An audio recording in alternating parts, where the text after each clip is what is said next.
നമസ്കാരം. കേരളത്തിന്റെ മുഖ്യമന്ത്രി പദത്തെ ചൊല്ലിയുള്ള തർക്കം പരിഹരിക്കാൻ കോൺഗ്രസ് ഹൈക്കമാൻഡ് ഇന്ന് അന്തിമവട്ട ചർച്ചകളിലേക്ക്. രമേശ് ചെന്നിത്തല, വി.ഡി. സതീശൻ, കെ.പി.സി.സി അധ്യക്ഷൻ സണ്ണി ജോസഫ് എന്നിവർ AICC നേതൃത്വവുമായി കൂടിക്കാഴ്ച നടത്തും. സംസ്ഥാനത്ത് സമാന്തരമായി നടക്കുന്ന പ്രതിഷേധ പ്രകടനങ്ങളും MLA-മാരുടെ നിലപാടും ചർച്ചയിൽ നിർണായകമാകും. പാർട്ടി വൃത്തങ്ങളിൽ നിന്നുള്ള സൂചനയനുസരിച്ച് നിയമസഭാ കക്ഷിയിൽ ഭൂരിഭാഗം പേരും 47 MLA-മാർ AICC ജനറൽ സെക്രട്ടറി KC വേണുഗോപാലിനെ പിന്തുണയ്ക്കുന്നു എന്നാണ് റിപ്പോർട്ട്. സംഘടനയെ ഒറ്റക്കെട്ടായി കൊണ്ടുപോകാൻ അദ്ദേഹത്തിന് കഴിയുമെന്ന വാദമാണ് ഈ MLA-മാർ ഹൈക്കമാൻഡിനെ അറിയിച്ചിരിക്കുന്നത്. MLA-മാരുടെ ഈ പിന്തുണ KCയെ മുഖ്യമന്ത്രി സ്ഥാനത്തേക്ക് എത്തിക്കാൻ സാധ്യത വർദ്ധിപ്പിക്കുന്നു. സംസ്ഥാനത്തിന്റെ വിവിധ ഭാഗങ്ങളിൽ വി.ഡി. സതീശനായി നടക്കുന്ന പന്തംകൊളുത്തി പ്രകടനങ്ങളിലും അതിരുവിട്ട പ്രതിഷേധങ്ങളിലും ഹൈക്കമാൻഡ് അതൃപ്തി അറിയിച്ചതായാണ് വിവരം. പാർട്ടിയുടെ അച്ചടക്കം ലംഘിച്ചുകൊണ്ടുള്ള ഇത്തരം നീക്കങ്ങളെ ഗൗരവത്തോടെയാണ് നേതൃത്വം കാണുന്നത്. സതീശനെ പിന്തുണയ്ക്കുന്നവരുടെ ഇത്തരം ഷോ ഓഫ് നീക്കങ്ങൾ അദ്ദേഹത്തിന് തിരിച്ചടിയായേക്കാം. ഇന്ന് നടക്കുന്ന ചർച്ചയിൽ ഇക്കാര്യം നേതൃത്വം സതീശനെ നേരിട്ട് അറിയിക്കും. തർക്കം പരിഹരിച്ചൊരു പൊതുസമ്മതനിലേക്ക് എത്താനാണ് ഹൈക്കമാൻഡ് ശ്രമിക്കുന്നത്. എല്ലാ തർക്കങ്ങളും ചർച്ചയിലൂടെ പരിഹരിച്ച് ഇന്ന് വൈകുന്നേരത്തോടെ അന്തിമ പ്രഖ്യാപനം നടത്താനാണ് ഹൈക്കമാൻഡ് നീക്കം. 3 നേതാക്കളെയും വിശ്വാസത്തിലെടുത്തുകൊണ്ട് ഒരു പവർ ഷെയറിംഗ് ഫോർമുല നടപ്പിലാക്കാൻ സാധ്യതയുണ്ട്.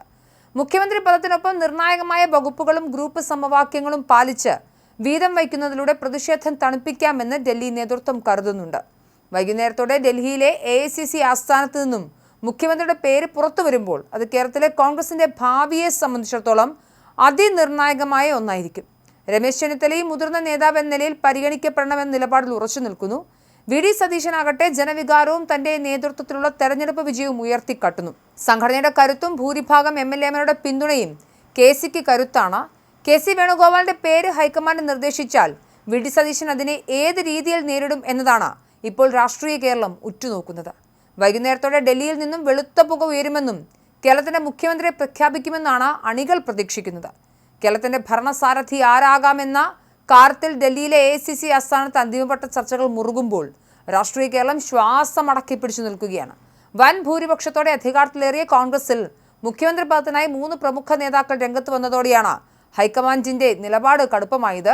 രമേശ് ചെന്നിത്തലയും വി.ഡി. സതീശനും KPCC അധ്യക്ഷൻ സണ്ണി ജോസഫും രാഹുൽ ഗാന്ധിയും മല്ലികാർജ്ജുൻ ഖർഗെയും ഉൾപ്പെടെയുള്ള ഉന്നത നേതൃത്വവുമായി കൂടിക്കാഴ്ച നടത്തും.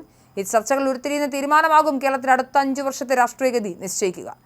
അതേസമയം കേരളത്തിന്റെ തെരുവുകളിൽ വി.ഡി. സതീശനായി നടക്കുന്ന പന്തംകൊളുത്തി പ്രകടനങ്ങളും ആവേശകരമായ മുദ്രാവാക്യങ്ങളും ഹൈക്കമാൻഡിനെ പ്രതിരോധത്തിലാക്കിയിട്ടുണ്ട്.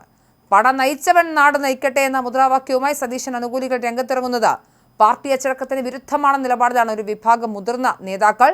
ഇത്തരം പരസ്യമായ പ്രതിഷേധ പ്രകടനങ്ങളിൽ ഹൈക്കമാൻഡ് കടുത്ത അതൃപ്തി രേഖപ്പെടുത്തിയതായും ഡൽഹിയിൽ എത്തിയ സതീശനെ അതൃപ്തി നേരിട്ട് അറിയിക്കുമെന്ന് തന്നെയാണ് സൂചനകൾ.